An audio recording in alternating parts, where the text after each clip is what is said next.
Good morning everyone.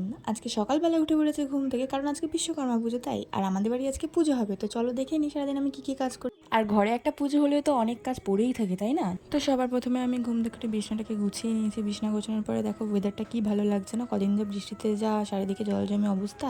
আর এখানে আমার সকাল সকাল রান্না চাপিয়ে দিয়েছিল, কারণ পুজো হবে আর ঠাকুরমশাই চলে আসবে তাড়াতাড়ি, তাই রান্না কমপ্লিট করে নিচ্ছিল আগে। আর তারপরে এখানে আমি আর আমার ননদ পুজোর কাজ এগিয়ে রাখছিলাম। ও এখানে ঠাকুরের বাসনগুলো ধুয়ে দিচ্ছিল আমাকে, আর আমি জল ঝরিয়ে রাখার জন্য উপর দিয়ে রাখছিলাম।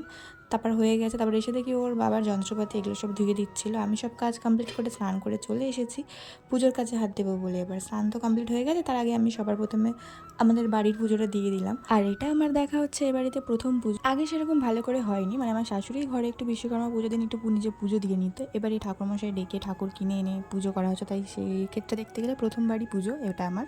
আর এখানে এসে দেখি এখনো ওয়াল স্টিকারটা লাগাতেই পারিনি, ওখানে হচ্ছে ঠাকুর রাখবে, তাই ও সাজাচ্ছিল সুন্দর করে। আর আমি এখানে ফল নিয়ে বসে পড়েছি ধোবো বলে, সব একটা একটা করে বার করে ধোবার জন্য রেখে দিচ্ছিলাম। তো এখানে আমার ফল ধোয়া হয়ে গেছে, আর এখানে এসে দেখি যে ওর ঠাকুর গোছানো কমপ্লিট হয়ে গেছে, সুন্দর করে সাজিয়েছে, ভালো লাগছে তাই না? আর তারপরে এবার আমরাও রেডি হয়ে নেবো। তার আগে আমি এখানে আমার কাপড়গুলো গুছিয়ে নিচ্ছিলাম। কাপড় গোছাতে গোছাতে দেখি এখানে আমার বান্ধবী চলে এসেছে। আজকে আমি ওকেও ডেকেছিলাম, ওকে আমি সকালবেলা আসতে বলেছিলাম, আরও এসেছে বেলা 1টার সময়। আর এখানে আমার ননদ আলপনা দিয়ে নিচ্ছিল। দেখো আলপনা দেওয়া হয়ে গেলে আমি তোমাদের দেখাবো কি সুন্দর লাগছে। পুরোটা কমপ্লিট হয়ে গেছে, এবার দেখো ভালো লাগছে না? তো তারপরে আমার শাশুড়ি এখানে পুজোর জোগাড়ে বসে পড়েছিল, কারণ সময় তো হয়ে এসেছিলো, তো পুজোর জোগাড় করে নিচ্ছিল এখানটায়। আর আমি বসে পড়েছি ফল কাটতে। আর ফল কাটার সময় ওরা আমাকে নিয়ে বলছিল আমি নাকি ফল কাটতে পারি না, আমি নাকি হাত কেটে দেবো। তো যাই হোক, এতগুলো ফল আমি বসে বসে কেটেছি, আমি পারি ফল কাটতে। এখানে আমি নৈবেদ্য সাজিয়ে নিচ্ছিলাম, তারপরে যাবো এবার আমি রেডি হবো, মানে কি ঘরের পুজো একটু আর কি রেডি হবো। তো রেডি হয়ে নিয়ে আমি এখানে শাড়ি পরে নিয়েছি। তারপরে দেখলাম ঠাকুরমশাই চলে এসেছে, পুজোর কাজে বসে পড়েছে। পুজো দেবে হচ্ছে আমার শ্বশুর আর আমার শাশুড়ি, ওরাই পুষ্পাঞ্জলি দেবে, উপোস করেছে, আমরা দেবো না পুজো।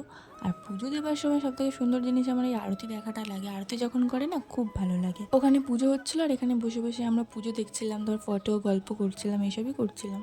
তারপরে পুজো কমপ্লিট করে নিয়ে এখানে ও সাইকেলে একটু সিঁদুর লাগিয়ে নিচ্ছিল। আমি বলে দিই ঠাকুরমশাইটাকে, ঠাকুরমশাইটা হচ্ছে আমার বান্ধবীর হাজবেন্ড, ও পুজো করে ওর বর। সব যখন পুজো শেষ হয়ে গেছে তারপরে আমার বর এসেছে, ওর এখনো গাড়ি ধোয়াও হয়নি আর গাড়ি পুজো দেওয়াও হয়নি। তো যাই হোক, ওখানে ওর গাড়ি ধুচ্ছিল আর আমি এখানে সবাইকে খেতে দিয়ে আমি নিজেও খেয়ে নিয়েছি। এখানে খাওয়া দাওয়া করে সব কিছু সেরে এবার আমি একটু বসলাম, সারাদিন যা ধকল গেছে। তো এবার আমি আমার বন্ধুর সাথে একটু গল্প করব। এখানে আমরা শুয়ে শুয়ে লুডো খেলছিলাম।